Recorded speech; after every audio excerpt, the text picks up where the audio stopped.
आप सभी को नमस्ते। स्वागत है आप सभी लोगों का श्रीमद् भगवद गीता सत्र में।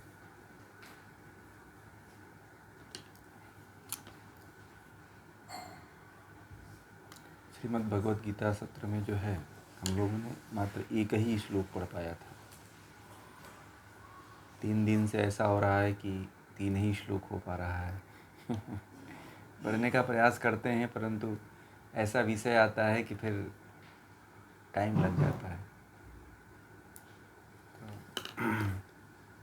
16वें, 17वें और 18वें मंत्र का स्वाध्याय करें। श्लोक का पढ़ें, कोई 17 तक ही पढ़ें चलेगा।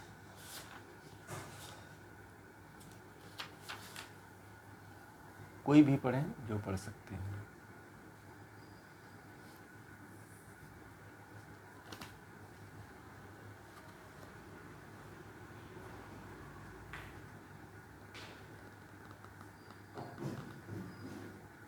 पढ़िए पढ़िए,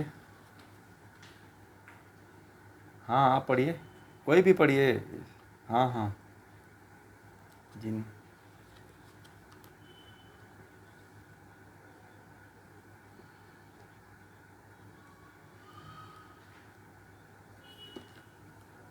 16 नंबर का भी 16 नंबर है जी।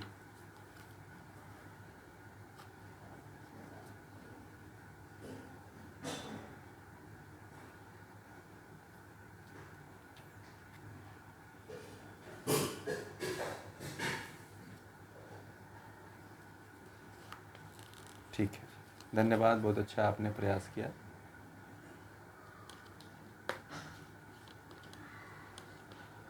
अब हम लोगों ने कल बहुत ही अब ऐसे ऐसे बिंदु रहे जिन पे बहुत ही विस्तृत चर्चा हुई है, और आज भी जो है, आज का जो है कि कैसे हमें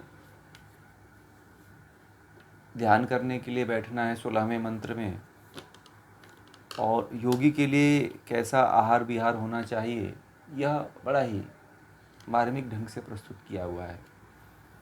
भगवत गीता में योगी के लिए कैसा आहार होना चाहिए, कैसा विहार होना चाहिए, ये बड़े ही महत्वपूर्ण ढंग से प्रस्तुत किया हुआ है।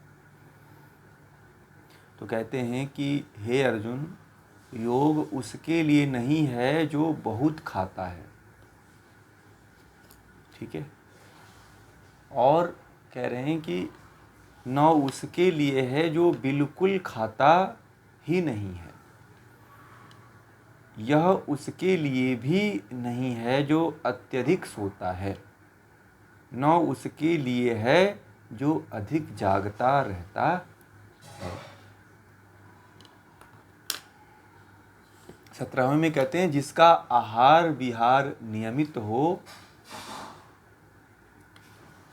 जिसकी चेष्टाएं नियमित हो, जिसका सोना जागना नियमित हो, योग ऐसे व्यक्ति में इस प्रकार अनुशासित जीवन भर देता है जिससे वह उसके दुख दूर कर देता है। बहुत ही महत्वपूर्ण है। तो इससे पहले तो ऊपर वाले पे हम चर्चा करेंगे 16वें श्लोक पे, कि कहते हैं कि हे अर्जुन, योग उसके लिए नहीं है जो बहुत खाता है। अब देखिए, योग में एक बात आती है कि बहुत खाने वाले को योग नहीं प्राप्त होता है। ये तो सबको पता है ना कि मिताहार की बात की जाती है योग में। मिताहार क्या है पता है आप लोगों को?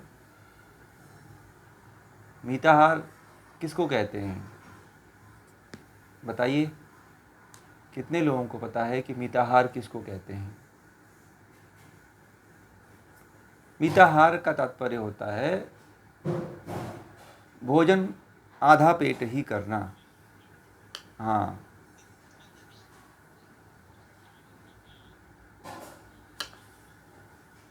हाँ, आधा पेट भोजन करिए और 25% जल के लिए, 25% जो है हवा के लिए छोड़ दीजिए, ठीक है, प्राण के लिए छोड़ दीजिए, हवा के लिए, वायु के लिए। तो कहते हैं कि हमारा भोजन ऐसा होना चाहिए कि ये नहीं कि आप पूरा गले तक खा लिए। जब आप गले तक खा लेते हो तो एक तो आपका जो ब्लड सर्कुलेशन होता है पूरा कहाँ कार्य करता है, ब्लड सर्कुलेशन पूरा जो है पेट पे कार्य करने लगता है, स्टमक पे कार्य करने लगता है, और जो हमारे मस्तिष्क हैं, हृदय हैं, उन पर जो है रक्त कम पहुंच पाता है, जिससे उनकी कार्य क्षमता प्रभावित होती है। और बहुत ज़्यादा खाने से अगर ऐसे ही समस्या बनी रही तो कई बड़ी बड़ी बीमारियां भी हो जाती हैं, कई बड़ी बड़ी समस्याएं भी हो जाती हैं इस कंडीशन में। ठीक है, तो इसलिए जो है हमें भोजन, योग में जब साधना करते हैं तो बड़ा ही नियमित भोजन करना चाहिए। ठीक है, अब नियमित आधा पेट जो भोजन है वह खाना चाहिए, बहुत ज़्यादा नहीं खाना चाहिए। और कहते हैं जो बिल्कुल खाता ही नहीं है, जैसे आजकल के लोग हैं जो एकदम खाते ही नहीं, बहुत कम खाते हैं, थोड़ा खाते हैं, या डाइटिंग करते हैं, या जीरो फिगर बनाने के लिए बस केवल पानी पे रहते हैं। एक साधना अलग है, एक फिगर बनाने के लिए जो ऐसे रहते हैं बिना नियम के, बिना सात्विकता की, तो यह भी उचित नहीं है। तो बिल्कुल खाना भी छोड़ना उचित नहीं है। क्यों नहीं छोड़ना चाहिए खाना बिल्कुल, पता है आप लोगों को? खाना बिल्कुल इसलिए नहीं छोड़ना चाहिए, वीडियो सभी लोग ऑन करें। खाना जो है बिल्कुल इसलिए नहीं छोड़ना चाहिए कि आते हैं, आमाशय हैं, यह शरीर में अपना कार्य करेंगे। आप नहीं शरीर में भोजन डालते हो तब भी इनमें गति होती रहती है। ठीक है, यदि आप इनमें शरीर को भोजन नहीं दे रहे हो तब भी यह कार्य करते रहते हैं। ऐसा नहीं है कि इनके अंदर आप खाना छोड़ दिए हो और आमाशय गति न करें, आते गति न करें। आते तो गति करती हैं, आते जो है रस को चूसने का कार्य करती हैं। क्या करती हैं? आते जो है रस चूसने का कार्य करते हैं। ठीक है, तो इसलिए जो है हमें एकदम खाली पेट नहीं रहना है, एकदम भोजन ही नहीं छोड़ देना है, कुछ न कुछ खाना है।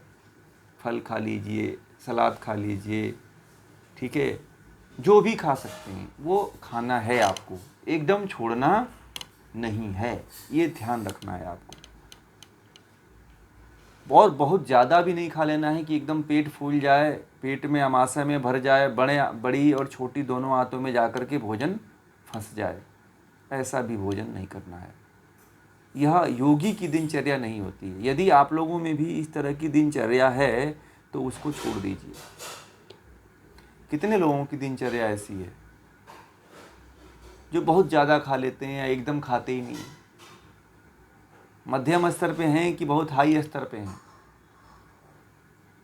हाई स्तर वाले ज़्यादा हैं, फिर खा लेते हैं तो सो ही जाते हैं। फिर कुछ तो मुझे बताते हैं कि मैं खाना खाते ही सो जाता हूँ, हाथ भी नहीं धोता हूँ। बड़े मतलब इतना खाते हैं। एक लोग मुझे मिले कुछ दिन पहले, 2-3 महीने पहले मुझे एक लोग मिले थे, तो उनको डायबिटीज़ भी की समस्या है और उनको बीपी भी है, और वो खाना खाते खाते बताती हैं कि हाथ धोना भी भूल जाते हैं और वहीं पे सो जाते हैं जहाँ पे खाना खाते हैं। ठीक है, तो मतलब इतना मत भोजन डालिए शरीर में कि अति हो जाए, सिस्टम जवाब दे जाए। ठीक है, तो कहते हैं कि अगर ऐसा है जो बहुत ज़्यादा खाता है, जो एकदम बिल्कुल ही नहीं खाता है, उसके लिए भी नहीं है जो अत्यधिक सोता है। एक तो जो बहुत ज़्यादा खाता है, जो बहुत कम खाता है, जो और बहुत ज़्यादा सोता हो। 6 घंटे की नींद लेनी है तो 6 घंटे नहीं सोता है, कितने घंटे सोता है? 10 घंटे सोता है, 12 घंटे सोता है। तो इतना सोने वाला भी व्यक्ति योग को प्राप्त नहीं हो सकता है। और यह भी नहीं है कि जो रात भर जागता रहे उसको भी योग नहीं प्राप्त होता है। तो आप लोगों की एक तरह से गीता की दिनचर्या यही है। ठीक है, गीता की दिनचर्या यही है कि ना बहुत ज़्यादा खाना है, ना बिल्कुल भी नहीं खाना है, ऐसा भी नहीं होना चाहिए। और अधिक सोने वाला भी व्यक्ति योगी नहीं होता है, और न ही जो है जो पूरा जागता है, ज़्यादा जागता है और कहता है कि मैं तो 1 घंटे में ही नींद पूरा कर लेता हूँ, तो ऐसे शौकीन लोगों के लिए बता दें कि योग उनको भी सिद्ध नहीं होता है। ठीक है, कुछ लोग कहते हैं कि मैं 2 ही घंटे में मैं नींद को पूरा कर लेता हूँ। ठीक है, तो यह ऐसा नहीं होता है। कम से कम हर व्यक्ति को 6 घंटे की नींद लेनी अनिवार्य है। सेल रिपेयर होना चाहिए, सिस्टम सही तरीके से रिपेयर होना चाहिए, इसलिए हर व्यक्ति को 6 घंटे सोना जरूरी है। ठीक है, और जो इतना नहीं सोते हैं तो सोने का प्रयास करें, कम से कम शरीर को, सेल को रिपेयर करें। ये गीता का जो है दिनचर्या है। 16वां सूत्र जो है दिनचर्या है। आहार का, सोने का, जागने का, खाने का, पीने का। ठीक है, यह दिनचर्या है, इसको नोट कर लीजिए। ये प्रयोग है कि न अधिक खाना खाना है, पहला प्रयोग आज का। बहुत अधिक खाना नहीं खाना है। दूसरा, एक भोजन एकदम नहीं खाना है, यह भी नहीं करना है कि एकदम थोड़ा खाना है। हाँ, एक स्तर तक खाइए। ठीक है, 40% खाइए, 30% खाइए, परंतु खाइए। अब कोई कहे कि 5% खा करके हम रह जाएंगे तो ये गलत है, अन्याय है। मुझे तो नहीं लगता है कि 5% में कोई संतोष करने वाला होगा। हाँ, जिसको बड़ा कंपटीशन होगा कि भैया मुझे 0 फिगर बनाना है, जिसे चिंता पकड़ लिया हो कि मुझे तो एकदम स्लिम ड्रीम देखना है, तो वो ऐसा कर लेगा। ठीक है, तो और कहते हैं कि जो अत्यधिक सोता हो। चाहिए, बताइए आप लोगों में से कितने ऐसे लोग हैं जो सूर्य उगने से 1.5 घंटा पहले उठ जाते हैं? सभी लोग उठ जाते हैं। और कितने लोग ऐसे हैं जो सूर्य उगने के बाद उठते हैं? आप कितने बजे उठते हैं? 6:30 7 बजे। चलिए, सूर्य उगता है 6:30 बजे, सूर्य उगता है, उसी समय उठते हैं। तो देखिए इसका प्रभाव, इसका मतलब एक सोते कितने बजे हैं आप? 10:30 बजे तो पर्याप्त नींद हो जाती है शायद, मुझे लगता है 10:30। हाँ, 11 बजे सोएंगे तो मैं भी जो है, मुझे भी 11 सवा 11 हो ही जाता है, 11:30 हो ही जाता है, क्योंकि फ़ोन भी इधर से उधर आते रहते हैं, तो मुझे भी हो जाता है। परंतु मैं भी जो है 5 साढ़े 5 बजे, 5 बजे मतलब उठना होता ही है। कभी 4 साढ़े 4 बजे उठ गए, कभी 5 बजे, मतलब ये तो फिक्स है। तो सुबह वाला समय जो है उसमें मत सोया करिए। कहते हैं ना, सुबह की हवा जो है लाख रुपए की दवा। तो सुबह शरीर,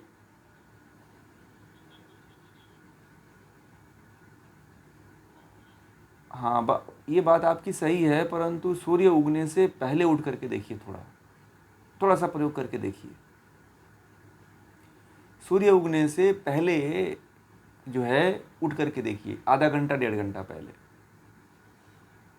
ठीक है, हाँ, यदि आपको दिन में थोड़ा सा झपकी आती है ना, तो सो जाइए, थोड़ा सा झपकी ले लीजिए, परंतु आराम कर लीजिए। परंतु जो है सुबह में ब्रह्म मुहूर्त में उठने का प्रयास करिए, क्योंकि बहुत कुछ होता है जो लोग जो है, कई लोग विरोध करते हैं, कई गुरु विरोध करते हैं, कई लोगों को इसके बारे में पता नहीं है।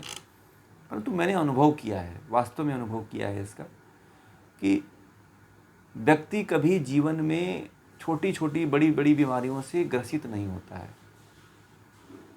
देखना आप, चिड़िया जो है, जितने चिड़ियाएँ हैं वह सुबह में बोलना शुरू 4:30 बजे, 4 बजे, 5 बजे से बोलना शुरू कर देती है। जितनी गायें हैं, जितनी पशुएं हैं, वह भी ब्रह्म मुहूर्त में उठते हैं और ब्रह्म मुहूर्त में खाना खाते हैं। वो भी, उनको लगा दो खाना खिलाने के लिए 5 बजे, तो खाना 5 बजे खाने लगती हैं। ठीक है, हाँ, निकलना शुरू हो जाता है। इसलिए जो है पशुओं ने अपनी दिनचर्या नहीं बदली, परंतु मनुष्य ने बदल लिया। हमारे जितने भी योगी हुए हैं, ऋषि मुनि हुए हैं, जो ब्रह्म की साधना होती है वह ब्रह्म मुहूर्त में ही होती है। दूसरी चीज़, आप हार्ट अटैक जैसी समस्या से भी बच जाओगे। क्योंकि जितने भी हार्ट अटैक होते हैं वह 4:30 से लेकर के और 6 बजे 7:30 के बीच में ही होते हैं। मेडिकल, हाँ, आप मेडिकल रिपोर्ट उठा के देखोगे तो 99% जो है हार्ट अटैक और ब्रेन हेमरेज जो है ब्रह्म मुहूर्त में ही होते हैं। ठीक है।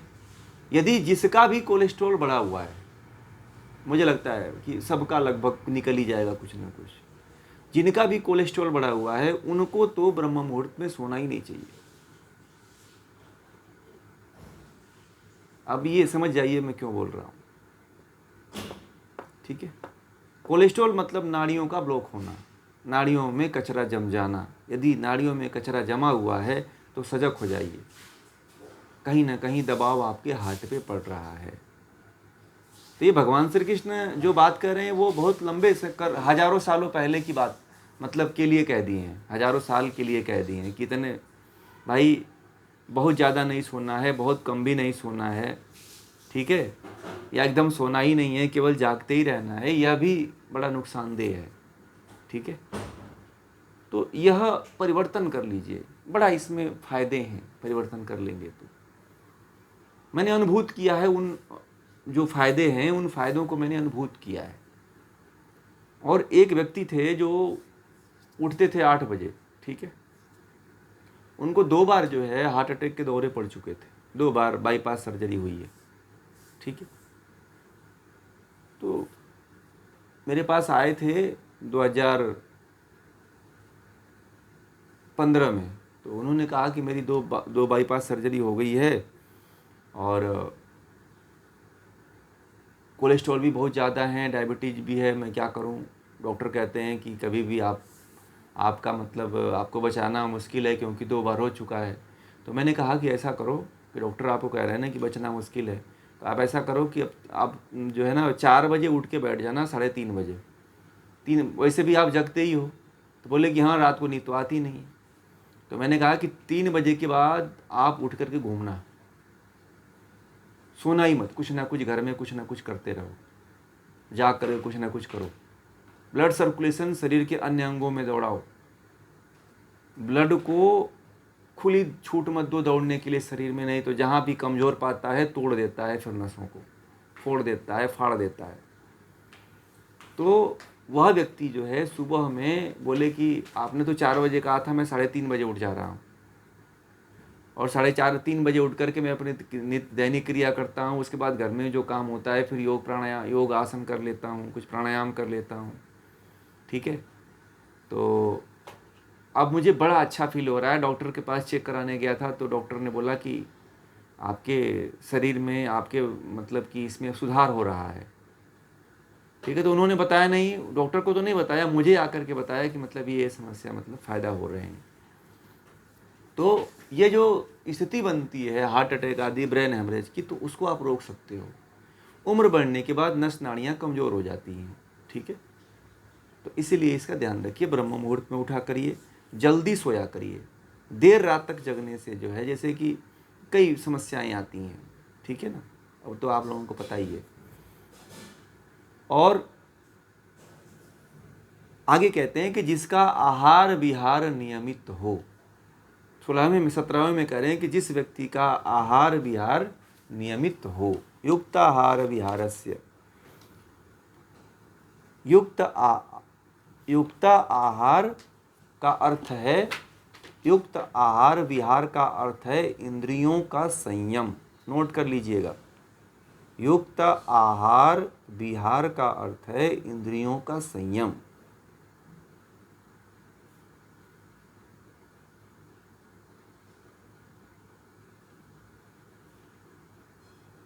तो इसमें इंद्रियों का संयम है।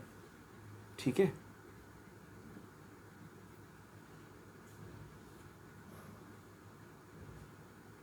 युक्त का मतलब होता है, युक्त का अर्थ लिख लीजिए ठीक ठीक।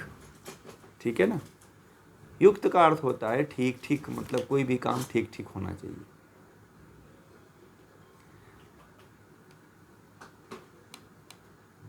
मतलब गीता की दृष्टि में इंद्रियों के संयम का अर्थ यह नहीं है कि इंद्रियों को विषयों से भूखा मार दिया जाए, नहीं। इंद्रियों के संयम का मतलब है नहीं कि वो अपने विषयों में जाए ही ना, ऐसा नहीं करना है, ठीक है। तो आगे कहते हैं कि इसका मतलब है कि मनुष्य को चाहिए कि वह इंद्रियों से सही काम ले। इंद्रियों का संयम मतलब है कि इंद्रियों से ठीक ठीक काम ले, उल्टा सीधा नहीं। आप आँख है तो आँख से सही काम लो, नाक है तो नाक से सही सही काम लो। यही इंद्रियों का युक्ता आहार विहार का, इंद्रियों का संयम है, ठीक है। आप इंद्रियों का दास मत बनिए। समझ में आ गई बात? इंद्रियों का दास मत बनिए, विषयों से बचिए, ठीक है।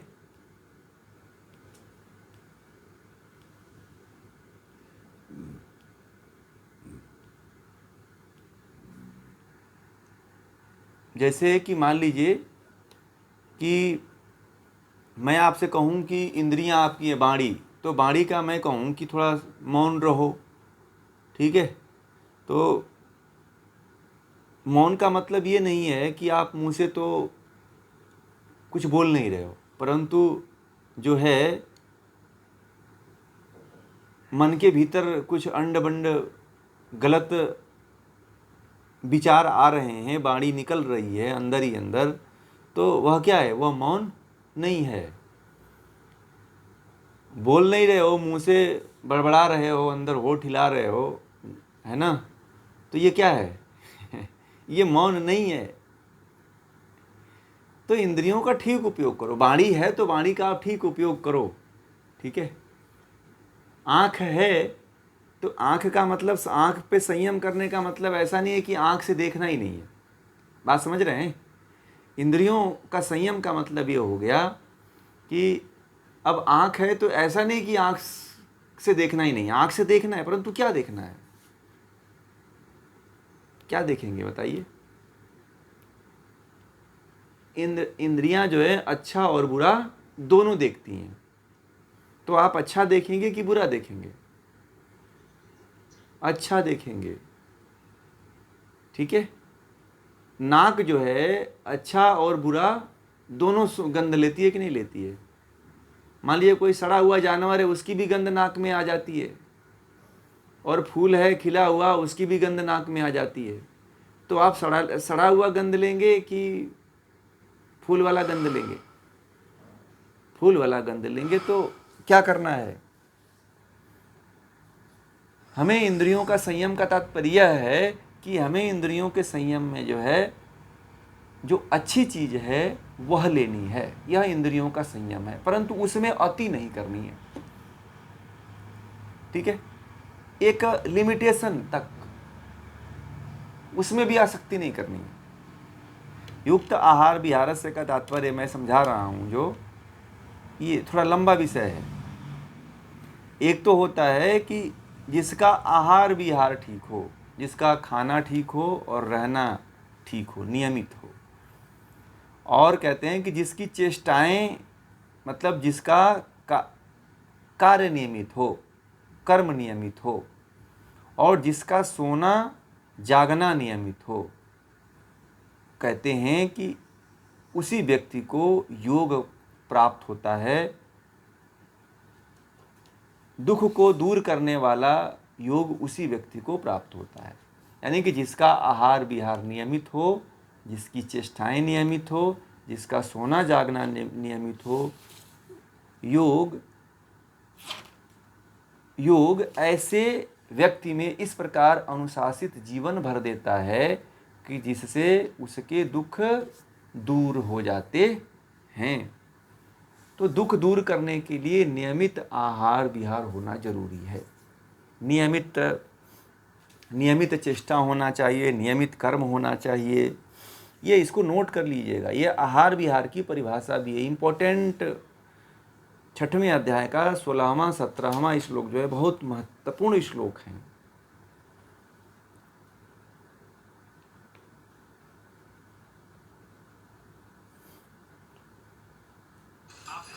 ठीक है। और इस तरह से यदि आप कर्म करते, युक्त कर्म मतलब सफल कर्म, कौन सा कर्म करोगे, ठीक है ना। तो एक यहाँ पे कहा है कि युक्ताहार विहार से युक्त चेष्टा से कर्मसु, यानी कि कर्म आपका अच्छा होना चाहिए, ठीक है। कर्म कैसा होना चाहिए, कर्म सफल होना चाहिए। जो भी आप कर्म करो वह उस कर्म में आपको सफलता मिलनी चाहिए। जैसे आहार विहार हो तो इंद्रियों का संयम हो तो उसको भी अच्छी तरह से करो। आपका कर्म हो उसको भी सही तरीके से करो। सोना जागना सही तरीके से करो। तो कहते हैं कि जिस व्यक्ति ने कर्म योग यानी कि कर्म को किसके द्वारा ठीक करने के लिए भगवान श्री कृष्ण कह रहे हैं, ध्यान के द्वारा। ये ध्यान योग का चैप्टर है। तो कर्म कैसे ठीक होगा, ध्यान दोगे तो। आप ध्यान कभी देते हो कि मैं 9 बजे दिन में सो करके उठता हूँ, रात को 1 बजे सोता हूँ। महिलाएं अक्सर 12-1 बज ही जाता है उनका, होता है कि नहीं होता है। कुछ तो सीरियल कुछ होते हैं, कुछ ऐसे फेसबुक होते हैं, तो कई चीज़ अकाउंट होते हैं जो लोग देखते ही रहते हैं कुछ रात रात तक जो है। तो कोई भी कार्य करिए, जैसे कि सोना है, जागना है, उठना है, बैठना है, तो ध्यान पूर्वक होना चाहिए। तो आप लोगों को पीछे जो है 10 से लेके 15 श्लोक में जो है ध्यान कैसे किया जाता है इसके बारे में बताया गया था ना, कि ध्यान को लगातार करना चाहिए, ध्यान एकांतवास में करना चाहिए, ध्यान अकेले करना चाहिए, इंद्रियों को वश में करना चाहिए, अपरिग्रह का पालन करना चाहिए, एकाग्रता में रहना चाहिए, आसन में बैठकर करना चाहिए, भय रहित होना चाहिए, ब्रह्मचर्य व्रत का धारण करना चाहिए, भगवान में चित्त को लगाना चाहिए, नियमित जीवन बिताना चाहिए, ठीक है। तो इस तरह से यदि आप सतत ध्यान करते हैं, एकांत में ध्यान करते हैं, एकाकी ध्यान करते हैं, इंद्रियों का निग्रह करते हैं, वासना का त्याग करते हैं, अपरिग्रह करते हैं, एकाग्रता करते हैं, आसन लगाते हैं, निर्भय होते हैं, ब्रह्मचर्य का पालन करते हैं, भगवान में चित्त को लगाते हैं और नियमित जीवन जीते हैं, तो ही आप युक्त कर्म कर पाएंगे। युक्त कर्म करने के लिए मैंने इतने पॉइंट बताया, कितने लोगों ने, सब लोगों ने नोट कर लिया। अभी मैंने सारे पॉइंट अभी सारे पीछे के श्लोकों से बोल रहा हूं देख करके।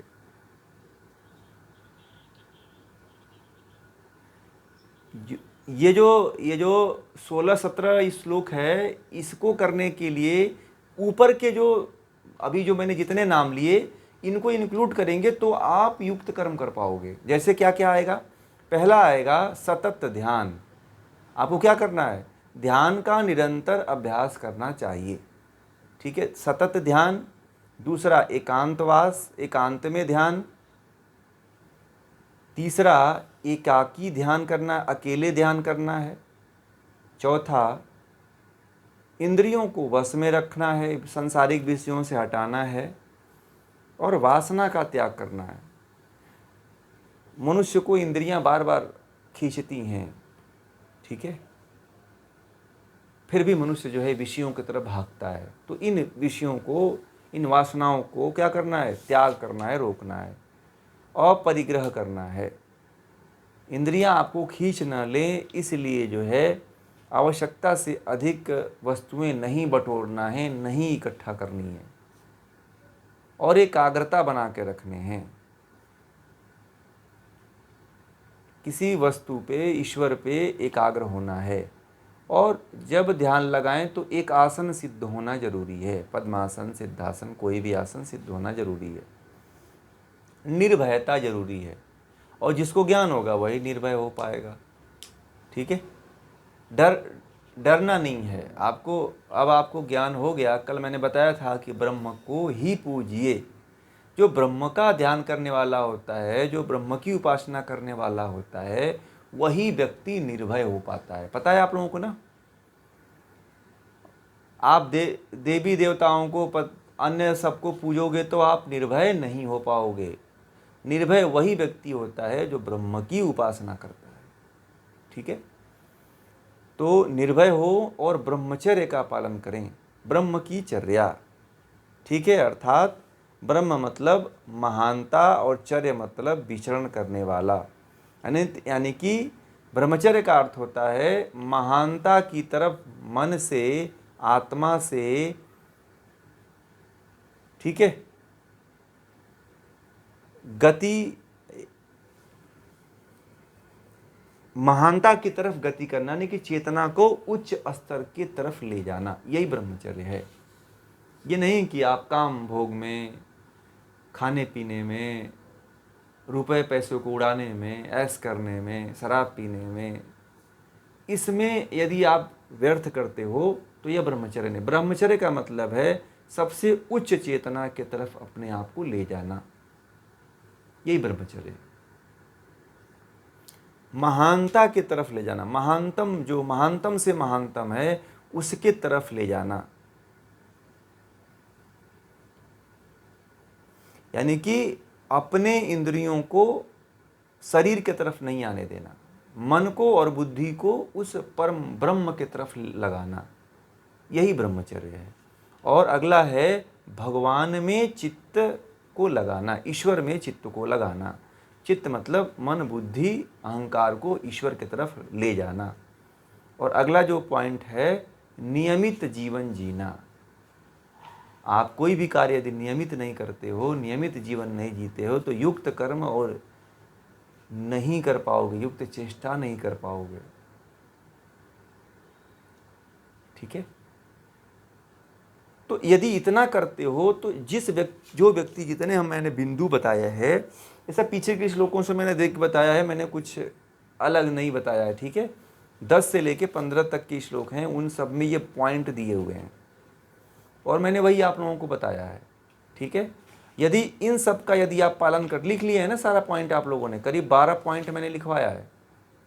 ठीक है, 12 पॉइंट हैं, तो इन 12 पॉइंट को यदि आप अपने जीवन में स्थान दे देते हो तो वह व्यक्ति स्वतः ही जो है, उस व्यक्ति का आहार विहार और कर्म जो है सुधर जाते हैं और उसका दुख हमेशा के लिए क्या होता है, दूर हो जाता है। ठीक है, उस व्यक्ति का दुख नहीं दूर होता है जो इनको नहीं अपनाता है। ध्यान रखिएगा, ये 12 पॉइंट इसीलिए लिखवाए हैं आप लोगों को कि इनका आप पालन करोगे, और जो व्यक्ति इनका पालन करता है ना, वो उसका आहार भी ठीक हो जाता है, भोजन भी, सोना जागना, उठना बैठना सब ठीक हो जाता है। और जो इसका पालन ही नहीं करता है ना, उसका कुछ नहीं सिद्ध होता है। इसलिए मैंने एक एक करके इस पॉइंट को अलग अलग आप लोगों को बता दिया कि इसको आप लोग ध्यान में रखोगे। या गीता में लिखा नहीं है, ठीक है, 2D पॉइंट करके नहीं बनाया हुआ है, मैं आपको बता रहा हूँ कि गीता ऐसे पढ़ी जाती है। क्योंकि दूसरा जो ये बात युक्ताहार विहारस चेष्टस्य की बात कही गई है, वह पीछे के जितने भी 9 से 10 से लेके 15 तक जो श्लोक हैं उसको कोरिलेट करके बताई गई है। ठीक है, अब ऐसे समझोगे तो आप समझ ही नहीं पाओगे कि ये कैसे सिद्ध होगा। तो मैंने आपको एक प्रयोग यह बता दिया कि इनको यदि आप जीवन में पालन करोगे तो युक्ताहार विहारस से युक्त चेष्टस्य कर्मसु यह सिद्ध हो जाएगा। उसकी सिद्धि बता रहा हूँ, उसका प्रयोग है यह। ठीक है, 16 और 17 नंबर के श्लोक का प्रयोग ये सारा पीछे का 10 और 15 श्लोक के 10 से लेके 15 श्लोक तक के जितने पॉइंट थे वो आप लोगों को बता दिया, और यही मुख्य मुख्य पॉइंट है। ठीक है, जो व्यक्ति इन मुख्य मुख्य पॉइंटों को अपने जीवन में अपना लेता है वह ध्यानी हो जाता है, वास्तव में ध्यान योगी बन जाता है वो। और जो व्यक्ति अपने जीवन में ध्यान योग को नहीं सिद्ध कर पाता है वह कभी भी जो है योग के क्षेत्र में नहीं जा पाता है। और जब तक इन बिंदुओं को अपने जीवन में नहीं अपनाता है तो वह ध्यान योगी बन ही नहीं पाता है। गीता के अनुसार ध्यान योगी बनने के लिए, ध्यान योग मार्गों को सिद्ध करने के लिए आप लोगों को इन मार्गों को, 12 बिंदुओं को जो है ध्यान में रखना अति आवश्यक है। ठीक है, और जो नहीं कर पाता है वो फिर विचलित हो जाता है, जीवन से डगमगा जाता है, जीवन को छोड़ देता है, जीवन से भाग जाता है, पछताता है। ठीक है, जीवन को कोसता है, तमाम तरह के अपने ऊपर दूसरे को दोष देता है कि फलाना व्यक्ति के कारण मेरा जो है जीवन बेकार हो गया। ठीक है, हमें दूसरे की तरफ या दूसरे की तरफ नहीं जाना है, दूसरे को दोष नहीं देना है, हमें तो अपने ही तैयार करना है, ठीक है। हमें तो अपने ही सुधार कर लेना है, ठीक है। और जो बताया है मैंने पॉइंट, उन सभी पॉइंटों को ध्यान में रखिएगा, ठीक है। तो बस आज इतना ही